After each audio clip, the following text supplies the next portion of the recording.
Mbote na balandia MKBS officiel chaîne oyo pesa actualité na bana mboka chaîne oyo bolandaka nyonso zolega na mboka na libi bobo sanate lorsque vous regardez bo s'abonner massivement et n'oubliez pas ya partager pour esa chaîne oyo pesa kabino actualité nyonso et lega na mboka na biso pona lelo na yambeli bino mwana mboka oyo bato balukaki mingi balobelaki mingi tellement les razalaka non na prison et ça la baise mbongo etambola biloko ebele tout ça pona obima na ye mais ye wana za na mai na makila pona ko répondre na actualité nyonso bana mboka batunaki na poto na Afrique mobimba awa na Congo baloki ba yoka mwana mboka kombo na ye eza ya ko présenter te j'espère boyebiye bien mwana mboka Merlin Mvumvu mwana mboka mbote na ye mbote ndeko awa tomoni actualité zolega na mboka ebele mais na biki lelo tokolobele mpe ba point ebele. Alors j'aimerais aussi présenter nano et pas bana mboka baye ba Merlin Mvumvu azanani utawapi comme ça pour bana mboka ba réclamer que ngai naza congolais comme congolais nyonso naza jeune congolais oya telema pona mboka na ye telema pona mboka na ye en tout cas merci beaucoup mwana mboka tokolobela ba point ebele vie actualité zolega na mboka na biso. Alors il y a liboso toko bandana na ebi oyebi makambozo lega na mboka ya union sacrée balusi bana mboka mutu union sacrée balusi bana mboka mutu balobi union sacrée ngo eza nini union sacrée ngo eza pona nini bana mboka ba mituni ebele pona yo mwana mboka union sacrée yango eza nini ya liboso yo zo benga ngo union sacrée ngana zo benga ngo biscuit union. Ah, mwana mboka. Na lobi na eza union sacrée te. Na mukili mobimba na mboka moko te. Ba roza ba criminel bo sangi. Za kwa bo sangi si ba kuluna sika moko.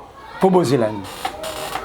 Te, ozi ba kuluna ba rombo, ya lemba, ya ngirengiri, ba kuluna beni ya butembo sangi si bango. Olina tangelo ba komo ba kuluna baza kuna ba criminel baza kuna. Mais mwana mboka ba wona baza ya liboso Jean-Pierre Bemba. Jean-Pierre Bemba. Ngam na tangiye aza cité na rapport mapping. Le rapport mapping est un rapport bazotanga bato tout ba boma ba kongomani. Jean-Pierre Bemba dazo keno malembe Jean-Pierre Bemba aza cité. Yami balé papa kyungu wa kumwanza yeku nebza ke baba ato komi na 80 ans. Ate trali 2 heures du temps pour kufa. 30 minutes il est dans la prison tu dois répondre. Ah, moi. Ngaite mbusa nyamusi mutakeno sans sécurité na est na Ebola cité dans les rapports mapping. Donc ça dit tous les criminels d'hier au babata marina sima Kabila, le babata marina sima Félix et ba pesa ngo kombo union sacrée, union des criminels, union des voleurs parce que ba criminel ka ya makilati, ba criminel économique. Jean Lucien Boussa qui na union sacrée, na 10 millions de dollars na biso redevance minière na commerce extérieur. 10 millions à kena ngola na union sacrée.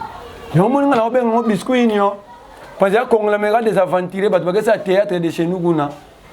Prévané, moko azawana moto IDPS comme qui basa maliba pendant que bozo ba union sacrée pour sauver la nation.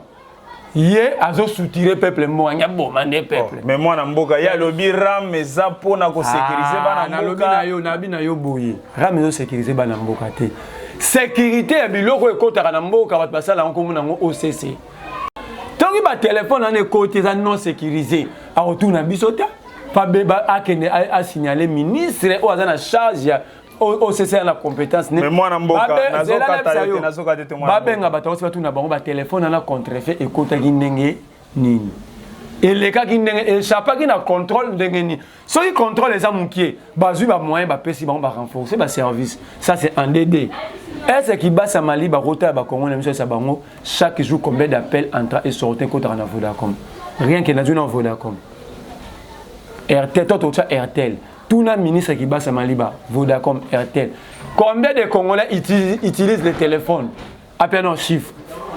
Troisième question pour nous. Tout naïe. Quand mouillé, à l'objet taxe, il faut foutre à 7 $, tout demi. À expliquer biso comment est-ce que ça le rapport à la taxe dans Vodacom, dans RTL, dans Orange, dans Fussel. Na ba à ça quand nini pour bango ba payer sa taxe.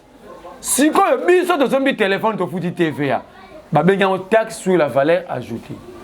tosombi unité tofuti taxe tosombi méga tofuti taxe batiki biso te tobenga tofuti nde tobenga wana baretira su mpona mbongo ya leta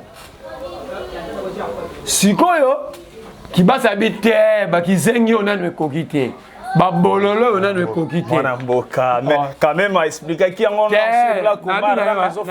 nazoloba no te bakizengi oyo nano ekoki te babololo déjà mpo monake toyaka babolole tala image bakonzi so batekaka na mboka na biso le président de la République voyage avec son service bakimi na enclate akimi donc image ya mboka bongo bango barespecte donc babololo baopesa biso $7 toyebise déjà jamais tokotika lopesa $7 voilà union sacrée eza ministre ya FCCT balobaki bate FCC bazolinga te président sa mosala ça c'est un ministre ya IDPS yango na biso union sacrée eza aventure mais mwana mboka ngobila na union sacrée ngobila na union sacrée incapable tokena misala ote ko aider mboka incapable ngobila incapable de mettre fin aux nuisances sonores aux sengem mbongote et forte senga décision la volonté mais mwana mboka azana union sacrée yozo benga union sacrée eza biscuit oyebi très bien que mwana mboka Félix Tshisekedi azana majorité ko permettre à travailler soki majorité ba onyo so baza ba criminel ozo benga ba criminel ko sa ba kongomani so Félix azana majorité mais dia ba sisi mambo bureau d'Ajoana batie bureau définitif ozomona chaque jour na parlement na bitumba ezobima ozomona bango moko na union sacrée bazoyoka te bemba na katumba ye 3 fois eloko ezosimba te photo yoki peke lobi awa batsokota réunion pe babebani siko katumbi aotambola na cahier de charge siko totuni katumbi cahier de charge ya insécurité na beni presila wapi cahier de charge mpo bakongole bazwa mai na courant wapi cahier de charge wana cahier de charge mpo bakongole bazwa misala bafuta leta bataxe wapi cahier de charge mais nyonso cahier de charge bakotia union sacrée en pratique cahier de charge na yoka cahier de charge ne respect à poids politique eza na koka ba chantage oh bongo depuis na bien c'est la première consultation premier dialogue ba congolais ça cette classe politique c'est une classe politique pourrie des marionnettes des malhonnêtes bango sauf que la classe politique a battu bomi congolais ce qu'on a la vérité nous sommes victimes de notre classe politique pas sinon tout le monde en Congo la classe politique il y a un biso to sing na ba jeune bati route ba parti politique wana c'est pas parti politique aider bango ba raisonner Congo et aider bango ba bebisa mitou pour raisonner Congo te ba bima kuna et nous allons travailler pas la concurrence mais travailler pour aider le pays et pour effacer cette classe politique ya ba criminel kungu wa kumwanza yozo lo ba ye criminalité kungu wa kumwanza il point la bataille na rapport ma pays il a fait des cassains des étrangers dans leur propre pays oyo ka ba boma ba cassains na katanga c'est kungu wa kumwanza a utilisé jeunesse y faire partir à Ngunzi Carlibon teto lo bate pour kungu wa kumwanza aleki bisono na kitoko ye tata bopeto a tête 2 jours a tête 1 heure de temps pour kungu wa kumwanza kufa on ça 2 heures na prison moi tête 1 heure on laisse 20 minutes na prison na to ebisabino bana mboka balandia MKBS officiel ke ekozala goyinda parce que mwana mboko tolandi toto yamba ye akundula kana wela la ki j'espère vous allez kati olanda sikoyo 12 millions pour une session extraordinaire na pas dit peuple kuna papier duplicateur ezalate mais zelala ke no malembe papier duplicateur okata pour passer la vote batu bana lukunga awa na bafuna bachangu na ba kongolo bazana seba na nzala déjà mais bazo kanga ba kombo ya 800 candidats na mutu akepa voter candidat wana mais bango 7 sièges na bureau wana 500 responsables ba incapable okangango yango $500,000 pour organiser les élections et bureau définitif na ba bulletin de vote yango limbisanga na zo papier na yo ba rotia awa diamant awa or awa coltan awa uranium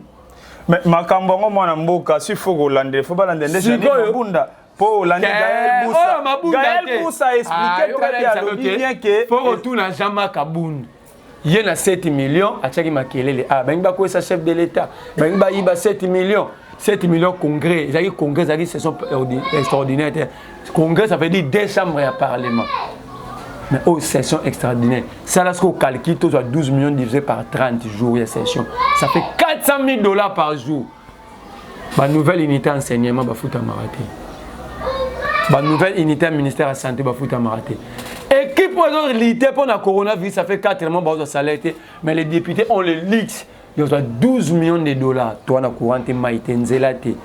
Il y a relié à tes misalate, basu 12 millions. 3 millions 500 000 dollars à Pamba pour nous foutre bon. Salaire et émolumenté pour nous pour payer sa bonne motivation pour nous session extraordinaire. Il y a un sacrifice à Congo, ça peuple. Peuple n'a rien. Il y a peuple qui a senti tout au bout de tout ton amboka. Donc, comme ça, peuple n'est pas boxeur, n'est pas président, pas lié bon. Moi, je suis soulevé le Mogobi, Ngobila, Nagno Sacré, Nagito sur l'appel, il y a Moko ya Ngobila, Azamutumbe, Ngobila, Aza malédiction et latinzoto. Mais Ngobila, Ngo, sur le bar qui est d'ici le 20 à Okanga. Okanga Zan. Yango Nepson Ngobila, Zan. Moni, de toquer dans l'église, de Bengani milieu Mabé. To Bengani malédiction. So là, Tsangonzoto, on est gentil Ngobila. Ah. Comment Moutaro la Muganatongo? N'a pas ce exemple. Il y a des choses qui ne demandent pas l'argent. Il y a des choses qui et faire avancer le mot. Ma kelelo est à qui ça savent. Moto azo mela masanga awana coin. Musique bacha azo kanati na stade de Marty. Bato baza kuna bakosa misana bangote. Est-ce bango bana posa musique wa? Ngobila il y a une loi au babenga la province Edi sur les nuisances sonores. Donc azo sengé monter sengé volonté. Azo arrêter moko mettre en application Edi wa. Et sengé mbongo te poso sengé mbongo ba mbongo ya te na kisasa. Wana zo sengé mbongo ta la mouina tonga zu bikina ya komi. Les lois la zu arrêter mettant en application les 10 sur le nuisance sonore. Et si les babas rekangi musique et si les batoyens mais la masanga na yo. Wana mboka limbi sanga muke mais oyebi ke bino bozo attaquer Ngobila ah mais Ngobila mito bosa et logo te passe ça protégé par Kankonda. Kankonda lobi 2 ans aussi baba ngote. Yango na zo ka pesa. Tika ko let's Kankonda batumbe niveau Kankonda non mise inter il est incapable de prendre cette décision. C'est Félix. Il y a des décisions dans la République qui demandent que la volonté et l'application du chef de l'État. Des décisions qu'on retire les Congolais. Parce que les députés provinciaux, ce sont le peuple congolais qui a le pouvoir. Il gouverner, mais il faut tout ça à l'échelle à contrôle. Bino pouvoir, c'est la constitution que le peuple avait acceptée. Bokende, Félix habite démocratie, respect état des droits, respect des textes. Tout n'a ce que Félix question dans l'état des droits qui est l'autorité. Moi je lui donne la réponse, dans un état des droits, la seule autorité c'est la loi. La loi demande aux députés provinciaux de contrôler l'exécutif provincial. Il y a la Lina Maman Denis Basololi, à Bengi Kakonde, pour Kakonde, ça ne connaît cousin ou frère direct. Mon démo Kakonde Kenda. Pour bêta coup faut de économie au pemben à Bengin de connaît salarié était gouverneur moteur pendant 2 ans. Donc en fait Félix a botoli ba congolais pouvoir na banso question ça wanati question ça ce que ba député provincial wana ba no futa mapo na musala nini pour musala ba ça ba botoli bangwangu. Ils seront payés pourquoi? Parce que Gentini et PC Makasi. Félix a PC ma papou a commis fou du chef habitant il faut la kangapezan. Ba maman ezandu ba ke ko manifester hier mercredi liboso ya bureau ka Konde ba beti bango ba gaz ba kangi misusu. Vous arrêtez même les mamans, vous touchez même les mamans. Vous trouvez ça normal après boy c'est au bout de l'état des droits démocratiques. Vous aussi baba maman na nzoto. Mais cause azo gangele pesant de ça noble cause e ba ni salité les tellement mingi na zandu mwana mboka faut ba pekise gentilité a bon chanzango. Ndapeki siete. Déjà, ceux qui ont fait des députés provinciaux, ça fait 8 mois. Ils sont là. Ils sont là. Aussi, Peter Kaza, ils dépêchent à Zawan. Ça, les 8 mois, ils sont impayés. Assemblée provinciale, on est fonctionnaire sans frais de fonctionnement. Il y a des gens qui sont incapables. La mission parlementaire, c'est ça le matin. Pour Mongo, exactement. Parce que Mongo, c'est la zone. S'il n'y a pas l'argent pour faire fonctionner la ville, mais il a l'argent pour entretenir le marché. À Kangaki, ça, nous en a pendant 6 mois. Pour moi, le gouvernement parachuté par hasard, il a profité de confinement. Donc, il n'y a pas un programme. Il n'y a pas de programmation dans tête de vie. Si quoi, quand ils ont il où il va trouver l'argent? À Kobanda Mukoni, ni pas aussi ça Mukoni, ni Balanda MKBS officiel. Bo s'abonner massivement parce que ça a koyinda à moi Namboka, Olandi pe li solo mikolo zo ningisa non seulement Congo mais mokili mobimba.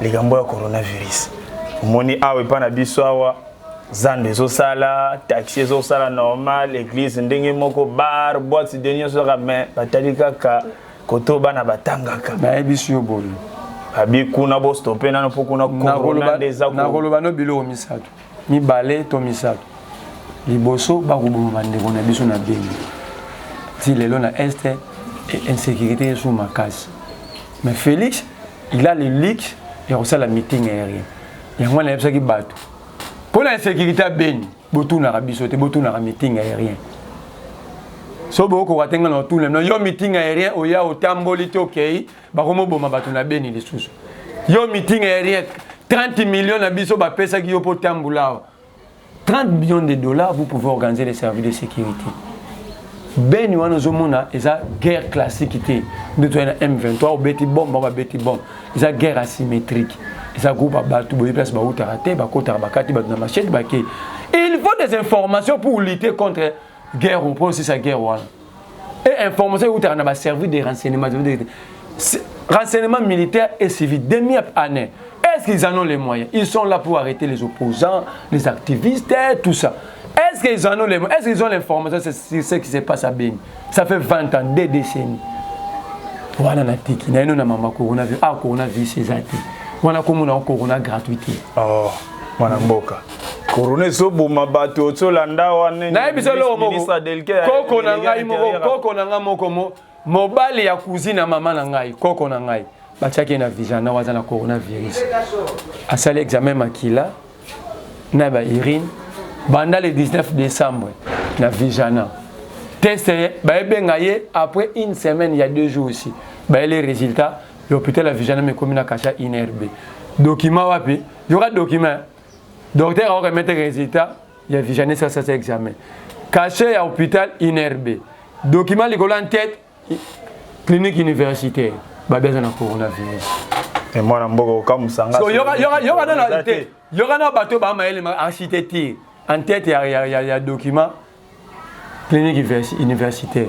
Les médecins qui remettent les documents, il y a Vijana, à ça la rounate. Les cachets à l'hôpital, il y a un cachet inerbe. L'autre inventé. Corona gratuité. Quand Félix avait réussi, 300 députés, 100. Mais non, quand ça coronavirus, pour nous se poser à désinfecter un masque. Mais le respect des gestes barrières, c'est aussi la distanciation sociale. Quand Félix avait reçu les 300 députés, il y avait la distanciation sociale. Ils avaient porté des masques. Mais le but est que au monde des États-Unis, il y a un bouclier anti-missile. Il n'y a pas eu de bouclier anti-corona. Il y a un respect. On n'a pas eu de 500 députés dans une salle, 500 assistants parlementaires, plus les fonctionnaires ensemble. Simba n'a pas eu coronisate. Coronisate. C'est là que nous Zandu oyo balunga bakangalelo. Angouimo zana zan pendant les festivités à fin d'année. Mouye Mbappé sabiso sikoyo résultat ya corona. Vous comprenez? Donc corona na bango, ezaka kasoyi ba na classe baké 40. Donc ça en fait ici la gratuité nous demande 2 milliards 800 millions. Budget na besoin en dessin à 5 milliards, surtout le ngoli 2 milliards 800 millions. Mbongo ozato ça msa moyeba soutenir gratuité ezate. Bachaki maya fufu na mbongo nyongo bandoze la banque mondiale rotinda ope banque mondiale tinda ki 1 milliard place kenda baliango bachena ba poche comme d'habitude banque mondiale rotinda ne lisusu ti so ni sikoyo moyeba gratuité ate ba ko futa ba enseignante bon tinda l'école le rôle atteindre de la gombe $50 ya frais de fonctionnement ba so ma créto ba so ma pédiplicataire mbongo ezate Félix a son courage à main. Par contre, on a une histoire qui pour forcer l'eau. Quand on a une histoire pour y faire des kitisa, qu'on a expliqué aux Congolais, les parents ont la charge na bango, Tommy Bongisa, pour Malasima, tout est gratuité solo. Coronavirus, ça c'est le corona gratuité. Donc pour na yo, pour na classe, pour na gratuité. Ba boîte de nuit et ça na jour, na journée. Babara kene na nyangwe plein. Plein. Hier, mon Félix a yamaki 300 députés ba Simbanig. Transport au Matassa qui joue. Oh ya biso corona so cheka 40 élèves na salle de fête corona yé. Ya ewa vandi so biga bana bokota kana salle de classe corona maman les gars bien ba koti bango na koti. Botika kokosa biso waneza corona gratuité. Nous après sikoyo bazoye bateke ba créer les biso monstre à plusieurs têtes. tia wa manifestateur ozonga na baninga na ngai Gilengunza na Mustafa Kalamba tout moni bana ba ya moins de 10 ans ba ça ja kuluna ya ba mabango abatani kala dia ba conséquences mwana na héros soit na classe ma recommandata l'été française mais lelo azo bamba libanga po botike na ndako les parents pe bana l'arté yo somla bana ba jouer pour ya rolia déjà problème ba place pe rotika bana ba no saka na bosisa na roteka siko bota place botie biso. Merci beaucoup Banamboka, Botsolanda, Merlin, Bolanda qui parce que Bosenga qui est tellement mingi, j'espère que Bolandi oh il y a peu comme explication. À la prochaine fois tu me bino sous parce que actualité si les autres continuent à toujours Namboka na biso. Na pesi merci mingi na Molandi munene ya MK Bez officiel mon petit frère à moi Diedo que je salue en passant président Léon Mukanda là-bas na ikuna na Ipen. Merci beaucoup Nabino. Bye.